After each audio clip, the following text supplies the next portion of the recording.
Welcome back. It's still Morning Rush on Metro Television. We're going to continue the conversation we started last week about artificial intelligence with DK Cyber. But then, just want to quickly answer. This is the start of feeding. Is here to tell us about the traffic situation today, because it looks like he was caught in traffic. Anyways, that's one. Good morning. Good morning, Anaya. Were you caught in traffic, or you actually went out check the traffic situation? I was actually trying to figure out where the traffic situation in Accra is. So listen, this morning, if you know you're coming from North Kaneshie, from Bubuashi, and you're using the Smith stretch, please, from Charterhouse, please avoid it, because the traffic there is crazy. It's quite crazy. So please make sure that you find another route and get to Circle, or you could use Newtown inside there somewhere and get to Accra, because if you use Circle from that Smith stretch, it's going to be very difficult for you. And also this one, I think the traffic piled up at the Nima stretch is also quite heavy in Team Bocho. If you're on your way there, just be mindful of that. Anyway, but it's good to be back here. And why? How was it? Fine. DK, good morning. Good morning. It's good to have you here this morning. Yes, and I'm excited about this one because like last week I wasn't here. So I just saw snippets of it on the show. So today I'll get to learn more. Okay. So, DK, before we move to the risk factors, the benefits, for people like this one, let's go back a bit. You said you enjoyed it, but last week you couldn't. So we'll summarize the whole thing about AI being a critical component in our daily lives today. You gave us some statistics about the IMF looking for some criteria. So let's sum all that up, and then we'll delve into which field will suffer, or which sector will suffer if AI is to take over. All right, thank you very much, and good morning to our viewers. So yes, I think last week we started by looking at AI. We said that AIs are just artificial intelligence, and what it means that we humans have given code, or have written code to give to devices to do what you and I could have done, right? So AI is just simply giving it a code so that it would do what human beings could be doing, right? And we saw that IMF came out to say that 40% of global job force would go down. So we are going to lose almost about 40% of global job force in recent days or years coming. And this is not as a matter of we opting out. Any country, a country like Ghana, we have no option to opt out. Yeah. It's not a matter of, metima join and I mean join. No, it's coming. And if we are not careful, it would affect us. Right now, we know how the unemployment rate is high. And if AI is going to take 40% of our workforce, then it's a critical moment, and hence we need to really consider that, right? And I think we saw the levels where AI has come to, where we started with artificial intelligence, we went to ML, machine learning, came to NN, neural networks, and then we are in deep technology. Right, deep technology, whereby those times AI is a simple device that we give a program to do something on our behalf. Came to machine learning, whereby robotics came involved, was able to do some one or two things. Neural networks, that's where we work with the mind. So we have big advancements in like Elon Musk trying to implant chip into the minds of human beings or animals to do things like what humans being could do, or computer would program it to do. Now, deep technology, now we are programming machines to take decision by itself, to learn whilst it's doing the task. So if the way human beings, when I get to a traffic situation, I could learn to see that, no, let me bypass the traffic and pass here. Now AI is doing that. So AI could take decisions on their own, could be able to do so. That's where the world is going into. So that's where we ended. We ended up. You know, after this whole conversation, one person who was really watching, and we were having a conversation about it on Instagram, was Bridget Otu. Okay. So this is what Bridget Otu said. She said, journalists are one, as in the field that AI will affect. She said journalists are one, but investigative journalists, however, will not be affected. Okay. She also went further to say one person can do the job of 10, one person can do the job of 10 because of AI. Right now, if we install it on our machines in the newsroom, we will be quiet, less time on assignment writing. The danger, however, will be people will be terrible writers and won't be able to function on their own, which means they will be exposed wildly because of AI. So this is how serious AI it is. And I think she really focused on your... Yeah, because like in our field as journalists, if we are to bring AI, well, AI can do it, but for investigative journalism, it can't really. But aside... No, investigative journalism, it can? Yes, it can, because see, now we have AI automated devices. Okay. Right, so it's rather going to affect, rather going to impact their jobs more positively, but it's affecting them in a way that now, if you are doing investigation and you're investigative journalism, you have to be more careful because you don't know what implementations that has been set for you. We call something honeypot.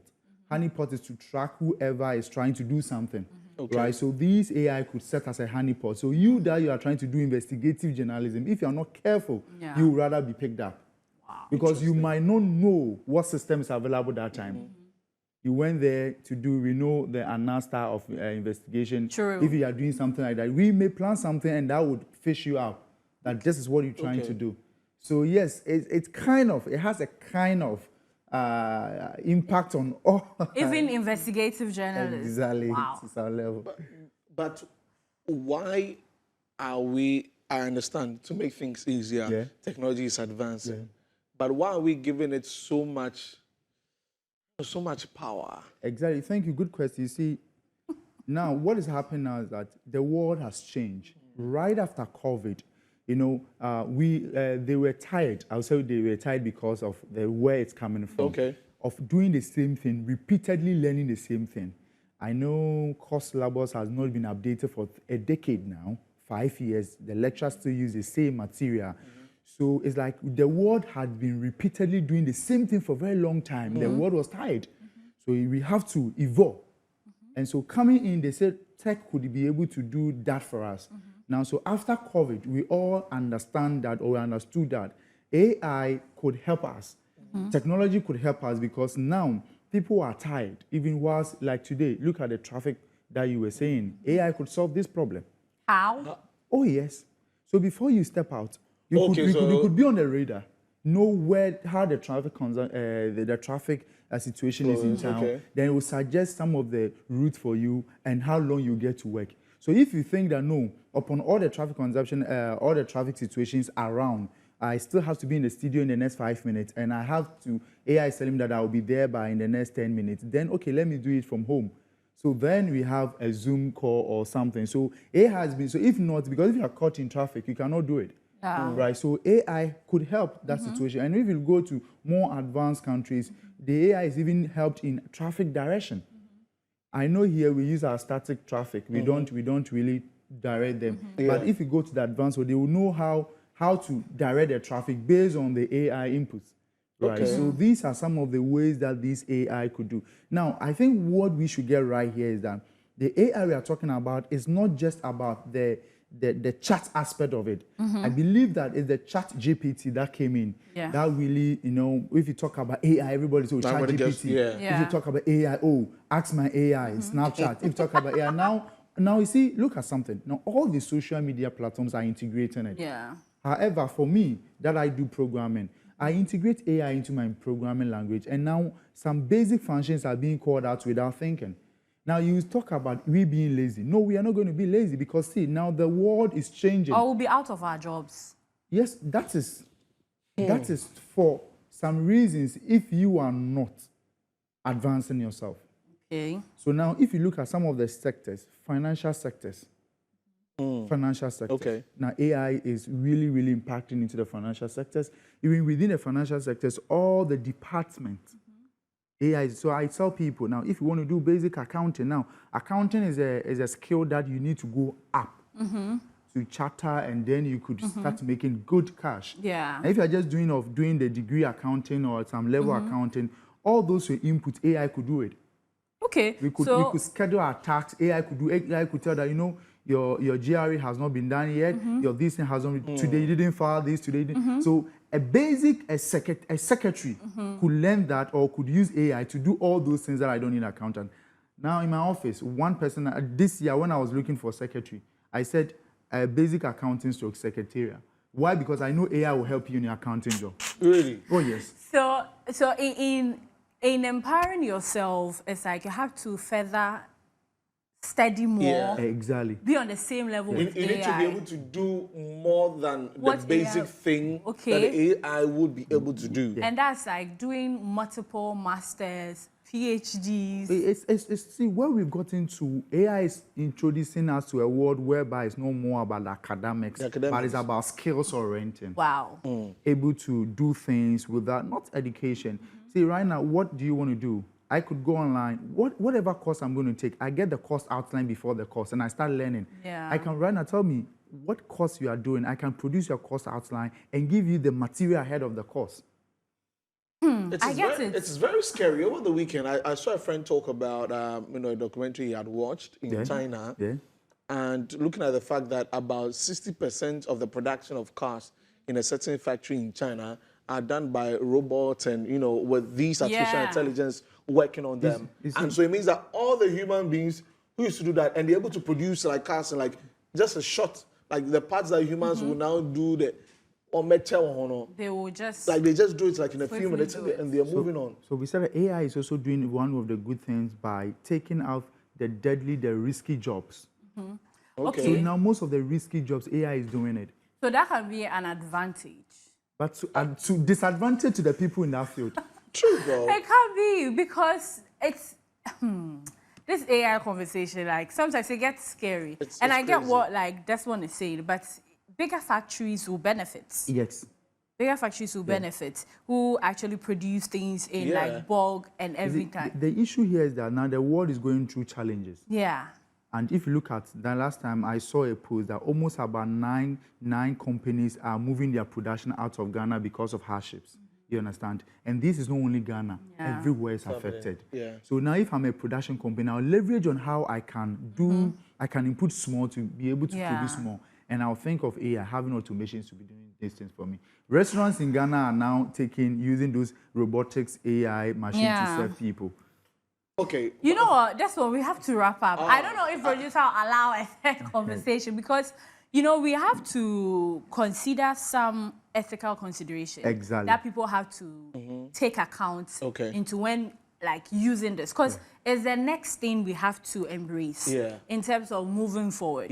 So we have to touch on that. And even you've given us some of the benefits, some of the risk factors. And then we'll zoom into cyber security. How is it enhancing that particular field?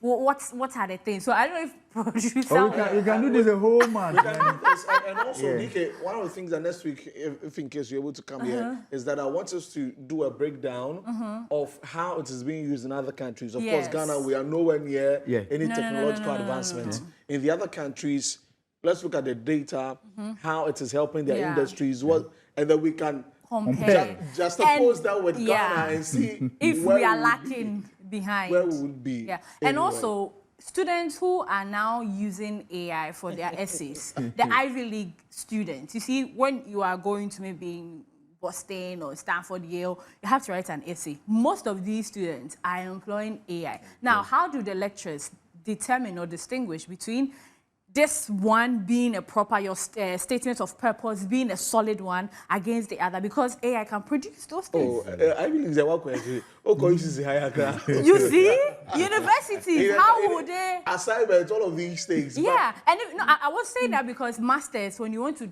travel outside, you have to use your statement of purpose. So, I know. I mean, DK, thank you very much. Hopefully next week we'll continue.